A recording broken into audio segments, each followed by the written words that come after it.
जी Prince, क्या सवाल था आपका? सर सवाल मेरा ये था कि हमने जैसे कि एक बिल बना दिया, हम उसे पीछे बैकअप में छोड़ दें ताकि हमें उसको दोबारा देखना हो तो वो सामने आ जाए और फिर हम नया बिल तैयार करें। तो सर ये काम हाँ, किस तरीके से होगा? वो एक अलग तरीका है। आप उसमें ये देखो कि ऑटोमेटिक इनवाइसेस कैसे बनती हैं। ये एक पूरा इसका जो है ना प्रोजेक्ट बनता है, उसके अंदर ये काम होता है। ये आप सिंगल शीट वगैरह के अंदर नहीं कर सकते। मतलब आप ये चाहते हैं कि आप हर एक कस्टमर को एक नया बिल बना के दो। हाँ, यही कह रहे हो ना आप कि हर एक कस्टमर को मैं एक नया बिल बना के दूं। अगर ऐसा करना है तो आपको ये पूरा एक अलग तरीका करना पड़ेगा। ये एक्सेल के अंदर मतलब ऐसा नहीं है कि आप एक शीट में सारा काम वो कर लो। इसका एक पूरा एक सूट मैनेजर बनता है। ठीक है, उसमें आप आइटम के लिस्ट डालते हो, आइटम के नेम डालते हो। हाँ, मुझे पता है स्क्रीन नहीं आ रही। मैंने अभी तक शेयर नहीं की ना, मैं स्क्रीन शेयर कर देता हूँ, ठीक है।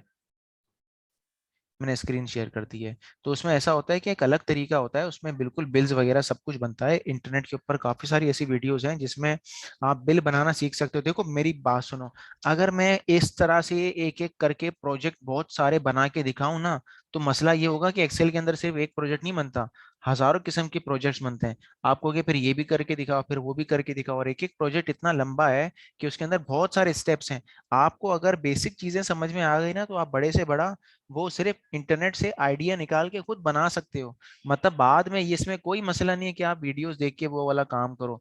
तो आप वीडियोस देख के ये प्रोजेक्ट्स वगैरह सारे बना सकते हो। देखो प्रोजेक्ट बनाने के लिए क्या जरूरी होता है कि आपको सॉफ्टवेयर का यूज करना है और आपको उसके फीचर्स के बारे में पता हो। ये ऑलरेडी आप लोगों को मैं सिखा रहा हूँ, ये दोनों चीजें, फीचर्स और फॉर्मूलाज। फ्यूचर और फॉर्मूलाज को मिला के आप बहुत कोई अच्छी सी प्रोडक्ट बना सकते हो, जो भी आपकी मर्जी हो।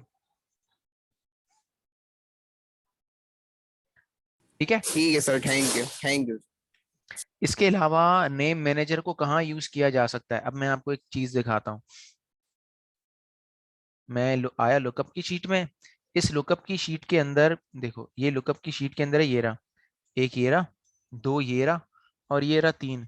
मैं इन तीनों को यहाँ पर लेके आ सकता हूँ, मुझे इतना ज्यादा मतलब इसका फॉर्मूला लंबा लिखना ना पड़े। तो ये कैसे होगा, कैसे होगा ये? ठीक है, तो ये तरीका है। आपने बोला भाई इस एरिया का नाम लुकअप वैल्यू है, तो आपने इस एरिया का नाम लिख दिया लुकअप वैल्यू, बन गई लुकअप वैल्यू ये। इसके बाद फिर आपने इस तरफ के इस एरिया को बोला, आपने बोला फर्स्ट डे मार्क्स। फिर आपने यहाँ पे बोला सेकंड डे मार्क्स। इसमें स्पेस नहीं देते, इसीलिए मैं इसमें स्पेस नहीं दे रहा, ठीक है। फिर आपने यहाँ पे बोला थर्ड डे मार्क्स। आप कुछ भी नाम लिख सकते हो, ऐसा नाम जो आपको पता चले। ये नहीं ABC DEF FEG, ऐसा नहीं होता। ठीक है, मैं इसी फंक्शन को देखो दोबारा से लिख रहा हूँ। अब मैं पुराने वाले ये नहीं हटाकर मैं इसको लगा रहा हूँ। मैं कह रहा हूँ lookup value, sorry, lookup lookup value. इसके बाद कॉमा लगता है, उसके बाद आती है फर्स्ट डे मार्क्स। आ गए, दोबारा आगे ऐसे ही करता हूँ मैं। मैंने कर दिया लुकअप वैल्यू, और फिर यहाँ मैंने यहाँ पे बोला सेकेंड डे मार्क्स।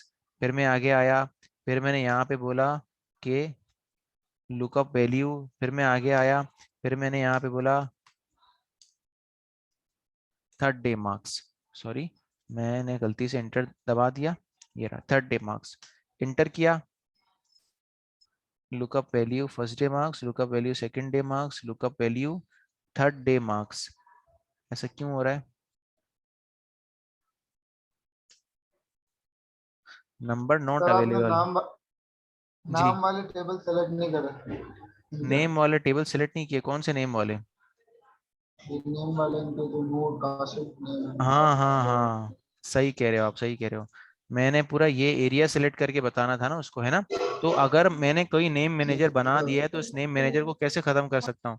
तो इसका तरीका ये है कि आपको आना है कहाँ पर था ये रहा नेम मैनेजर में आना है आपको, ठीक है। नेम मैनेजर में आ जाओ। आपको first day second day third day खत्म करना है। आप इसको सिलेक्ट करो, डिलीट करो, देखो, सिलेक्ट करो, डिलीट करो, इस तरह से। ये मैंने यहाँ पे खत्म कर दिया इसको।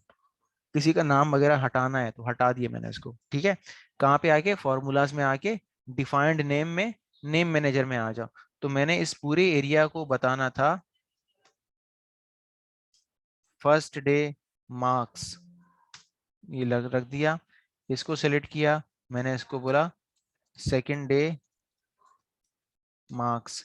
फिर मैंने इस वाले एरिया को सेलेक्ट किया, फिर मैंने यहाँ पे लिख दिया थर्ड डे मार्क्स। ओके, फिर मैंने यहाँ पे आया, यहाँ पर मैंने बोला first day marks, second day marks, third day marks, enter किया। देखो अब देखो खुद ब खुद फार्मूला के अंदर वो सही हो गया है।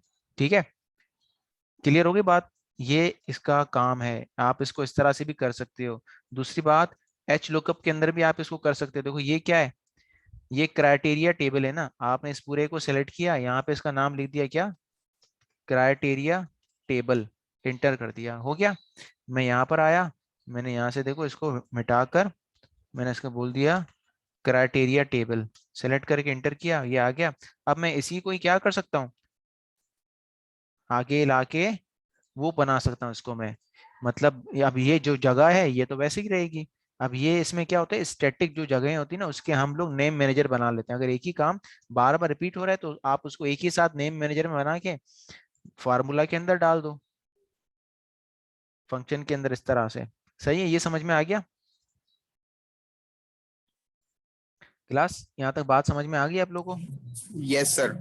तो ये नेम मैनेजर जी सर। बहुत अच्छी चीज है। ठीक है, इसको, इसके काफी सारे यूजेस हैं। आप लोगों को मैंने तरीका समझा दिया। अब नेक्स्ट टाइम कभी भी आप इस तरह का कोई काम करोगे तो आप इसी के जरिए ही करना। ठीक है, इसके अलावा और क्या चीज है, ट्रेस प्रीसेंडेंट्स, ट्रेस डिपेंडेंट्स। प्रीसेंडेंट्स और डिपेंडेंट्स का मतलब क्या है, जैसे कि मैं यहाँ पे इस शीट को यहाँ पे रख रहा हूँ, जैसे कि ये नंबर है ना, जैसे मैं यहाँ पे इसको कॉपी करके लेके आता हूँ, मैंने यहाँ पे किया इसको कॉपी, मैं यहाँ पे लेके आ गया इसको, मैंने इसको सिलेक्ट करके थोड़ा सा बड़ा कर देता हूँ, ये देखो। ठीक है, मैंने क्या किया, मैंने इसको सेलेक्ट किया, मैंने बोला इसको, ये फार्मूला है, इसको ये जो नंबर मिल रहे हैं इसके अंदर ये आ रहे कहाँ से हैं? तो मैं किस में आया, फॉर्मूलाज में आया, ट्रेस प्रीसेंडेंट्स। मैंने क्या बोला, ट्रेस प्रीसेंडेंट्स। तो ये बता रहा है कि इस फार्मूला के अंदर जो नंबर आ रहे हैं वो यहाँ से आ रहे हैं, 1 2 3, और ये यहाँ पे आके इस तरह से सम हो रहे हैं। मैंने इसको किया रिमूव एरोस, एरोस हटा दिए। फिर मैंने इसको सिलेक्ट करके बोला ट्रेस डिपेंडेंट्स, ये बता रहा है इसके अंदर ये डिपेंड कर रहा है। फॉर एग्जाम्पल मैंने देखो, मैंने यहाँ पे बोला इसको, मैं आता हूँ वी लुकअप पे, मैंने वी लुकअप में आके बोला, मैंने बोला इसके अंदर जो फंक्शन यूज हो रहा है ये कहाँ कहाँ से होके आ रहा है, इसका वास्ता किस किस से, देखो ये बता रहे इससे, इस फंक्शन के अंदर ऊपर से भी वैल्यू आ रही है, यहाँ से भी वैल्यूज जा रही है, यहाँ से भी जा रही है, यहाँ से भी जा रही है। देखो इस टेबल के इर्द गिर्द एक ब्लू कलर का बॉर्डर बन गया है, तो यहाँ पे ये बॉर्डर में बता रहा है कि इस वाले फंक्शन के अंदर कहाँ कहाँ से चीजें उठ उठ के आ रही हैं, 1 2 3, और ये ऊपर 4 यहाँ से आ रही है। एरोस खत्म करना है, आप इसको एरो को खत्म कर सकते हैं। आपको ये देखना है कि ये जो नंबर है ये किसी फंक्शन के अंदर यूज हो रहा है या नहीं, तो आपने इसको सिलेक्ट करके कर दिया ट्रेस डिपेंडेंट्स। तो ये बता रहे हैं कि ये वाला नंबर जो है, ये जो एरिया है ये इसके अंदर शुमार में आ रहा है, मतलब इसके ऊपर इस जगह से कोई काम हो रहा है। ठीक है, यहाँ पे समझ में आ गई आप लोगों को बात। ये करता है trace precedents and trace dependents. Dependents value पे लगती है, प्रीसेंडेंट्स फार्मूला या फंक्शन पे लगती है। रिमूव करना है एरो को, आपने एरो को रिमूव कर दिया इस तरह से। यहाँ तक समझ में आ गई बात क्लास, यहाँ तक क्लियर है आप लोगों को। जी यस सर। सर। अब मैं आपको बताता हूँ कि बड़े डेटा को एक शीट में लेके कैसे आते हैं। बहुत बड़ा डेटा जैसे कि होता है, तो मैं यहाँ पे वर्ल्ड डेटाबेस की फाइल ओपन करता हूँ, ये मेरी वर्ल्ड डेटाबेस की फाइल है। ठीक है, फॉर एग्जांपल ये मेरे सिटीज हैं या ये मेरे कंट्रीज हैं, मैंने बोला इसको मैं इतना लंबा करता हूँ, इसको मैं इतना लंबा करता हूँ, इसको मैं इतना लंबा करता हूँ। आपने बोला कि भाई ये मेरी एक शीट है, ये पूरी शीट एक पेज पे आ जाए, मतलब इसके चारों मतलब जो कॉलम है ना ये एक ही पेज में आए। पेज अक्सर कैसा होता है, यहाँ से लेके यहाँ तक बस प्रिंट हो रहा होता है, एंड वाला कॉलम रह जाता है। तो इसको सही करने के लिए आप लोग आ जाओ किसमें, पेज ब्रेक प्रीव्यू में। पेज ब्रेक प्रीव्यू देखो यहाँ पे होता है नीचे। ये 3 तरह के व्यूज होते हैं। हम जिस व्यू पे काम करते हैं इसको बोलते हैं नॉर्मल व्यू, इसको कहते हैं हम नॉर्मल व्यू। एक और व्यू होता है, इसको कहते हैं हम पेज लेआउट, के पेज के ऊपर ये कैसा नजर आएगा। जो हम काम करते हैं ना, हम नेम पे रख के करते हैं, पेज पे रख के नहीं करते। पेज ब्रेक प्रीव्यू पे रख के काम नहीं करते। पेज ब्रेक का मतलब क्या होता है? पेज ब्रेक क्या मतलब ये होता है कि पेज हमारा कहाँ पे जाके कट रहा है, कहाँ पे जाके खत्म हो रहा है, मुझे बताओ। तो मैंने पेज ब्रेक प्रीव्यू किया। अब ये बता रहे क्या, देखो लिखा हुआ है कि ये पेज नंबर 1 में आएगा। क्या चीज? कंट्री का कॉलम और नेम का कॉलम कितने पेज में आएगा? पेज नंबर 1 में आएगा। फिर उसके बाद क्या होगा? फिर ये छोटा सा एरिया पेज नंबर 2 में जाएगा। फिर क्या होगा? फिर ये पेज नंबर 3 होगा, फिर ये पेज नंबर 4 होगा। तो ये तो बहुत गड़बड़ हो जाएगी इसमें, ना प्रिंट सही से निकलेगा, ना हमारा काम पूरा होगा। ठीक है। और एक शीट के 4 4 पेजेस में प्रिंट निकल जाए, और वो भी इतने छोटे छोटे, तो फिर क्या फायदा। तो मैं चाहता हूँ ये शीट जैसी भी है, मुझे ये पता है कि ये शीट में जितना काम लिखा हुआ है ये एक पेज पे आ सकता है। तो मैं इसको एक पेज पे सेट करता हूँ। ये देखो इसमें ब्लू वाली जो लाइन बन रही है ना, ब्लू वाली लाइन, मैंने इसको यहाँ से उठाया और आगे लाके मैंने इसको छोड़ दिया। तो ये देखो पूरा क्या बन गया, ये पूरा एक सिंगल पेज बन गया हमारे पास। ये देखो नीचे जो पेज नंबर 2 था, 3 था, वो भी खत्म हो चुका है। अब ये जितना भी काम है ये सारा प्रिंट हो जाएगा कितने पेजेस के ऊपर? एक पेज के ऊपर ये प्रिंट हो जाएगा। फिर दोबारा से मैं आया अब किस पे? नॉर्मल व्यू पे। अब देखो ये नॉर्मल हो गया। अब देखना यहाँ पर आपको ये डॉटेड डॉटेड नजर आएंगे, इससे पता चलता है कि आपका पेज यहाँ पे आके खत्म हो रहा है। अब मैं आता हूँ प्रिंट प्रीव्यू पे। प्रिंट प्रीव्यू पे आने के बाद ये देखो ये ऐसे बता रहा है कि आपका पेज इस तरह से प्रिंट हो जाएगा। मैं इस अपने काम को मैनेज कर लेता हूँ। मैंने इसको सबको सेलेक्ट किया, फॉर्मेट में आया, ऑटो फिट कॉलम विथ कर लिया, फॉर्मेट में आया, ऑटो फिट रो हाइड कर लिया। ये 2 चीजें जरूरी करनी होती हैं कभी भी अपने काम को प्रिंट करने से पहले, ताकि आपका जितना भी काम है वो सारा सही से नजर आए, और जिस शीट के अंदर जितना एरिया इस्तेमाल होना है उतना ही एरिया इस्तेमाल हो। सही है? यहाँ तक क्लियर है? ये नेम का मुझे समझ में नहीं आ रहा है कि नेम इतना बड़ा क्यों हो रहा है, कॉन्टिनेंट भी इतना बड़ा हो रहा है। हाँ, अचल में ऐसा है कि कुछ नाम ऐसे होंगे जो बड़े बड़े होंगे, इसी वजह से ये इस तरह कर रहा है। यहाँ तक क्लियर आप लोगों को? वैसे आप इसको खुद से भी मैनेज कर सकते हैं, मतलब अभी की शीट प्रिंट करनी है तो आप इसको खुद से इस तरह से मैनेज कर दो। ये देखो और छोटा हो गया। फिर मैं दोबारा प्रिंट प्रीव्यू पे। अब देखो ये मेरा आ रहा है प्रिंट होके। अब ये जो प्रिंट होके आ रहा है, मैं चाहता हूँ ये एक साइड पे आ रहा है, ये बीच में आ जाए। अभी देखो लेटर पे मैंने इसको हटा के A4 पे कर दिया, ये हो गया A4। अब ये काम मेरा कोने पे आ रहा है, सेंटर में तो नहीं आ रहा। तो उसको सेंटर में करने के लिए मैं क्या करूंगा? पेज सेटअप पे आऊंगा, फिर मैं जाऊंगा मार्जिन्स के ऊपर, और फिर मैं उसको बोलूंगा सेंटर ऑन पेज हॉरिजॉन्टली। तो ये हॉरिजॉन्टली मतलब लेफ्ट राइट से सेंटर पे आ जाएगा। ओके का बटन दबाया, देखो ये सेंटर पे आ गया। ठीक है, ये सेंटर पे आ गया हमारा जो पेज है।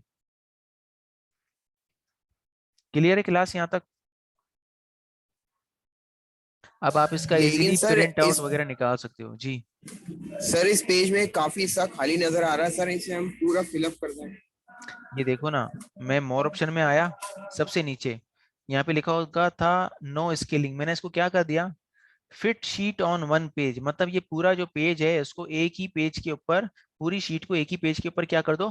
फिट कर दो। अब देखो ये सारा काम एक ही पेज के अंदर आ गया, जूम इन हो गया, मतलब जूम होके नजर आएगा आपको ये। इसके अलावा मैंने इसको कस्टम मार्जिन दिए हुए हैं, इसको मैं नैरो कर देता हूँ। अब देखो ये और आपके पास जगह बच गई। अब ये इसका प्रिंट निकलेगा, प्रिंट देखो ऐसे निकलेगा इसका, ये करीब से देखो ऐसे नजर आएगा, ये रहा। ठीक है, यहाँ तक यस सर, क्लियर है? थैंक इस यू। तरह से हो जाएगा आपका ये काम। यहाँ तक आपको समझ में आ गया? देखो आज हमने क्या क्या पढ़ा। आज हमने सबसे पहले पढ़ा नेम्स मैनेजर। ठीक है, इसके इससे पहले हमने पढ़ा था count and count a function difference, इसका हमने पढ़ा था। इसके अलावा और हमने क्या पढ़ा था? इसके अलावा और हमने पढ़ा printing documents in Microsoft Excel. ये तीनों चीजें हमने पढ़ ली हैं। ठीक है, अब आप लोगों ने क्या करना है? आप लोगों ने अपने सारे डॉक्यूमेंट्स ऐसे सेट करने के प्रिंट करने में आसानी हो सके। आप लोग का पहले से ही प्रिंट प्रीव्यू बस सेट होना चाहिए। ऐसा नहीं क्लास में आके आप प्रिंटिंग वगैरह ये वो सही कर रहे हैं, बस आप प्रिंट प्रीव्यू में जाके देख लेना कि आपकी शीट एक ही पेज पे प्रिंट हो रही है या नहीं, ये आप लोग देख लेना जरा। ठीक है, तो आज की क्लास हम यहीं तक ही रखते हैं। इसके अलावा जिस किसी को भी क्वेश्चन वगैरह है वो मुझे मैसेज कर देना, बाकी मैं इंशाल्लाह देख लूंगा। सर रिकॉर्डिंग मिल जाएगी क्या? ये मिल जाएगी रिकॉर्डिंग, आप लोग बेफिक्र हो जाओ, मैं सेंड कर दूंगा। ठीक है, मैं शेयरिंग को स्टॉप कर रहा हूँ और रिकॉर्डिंग को यहाँ पर मैंने एंड कर रहा हूँ। ठीक है क्लास।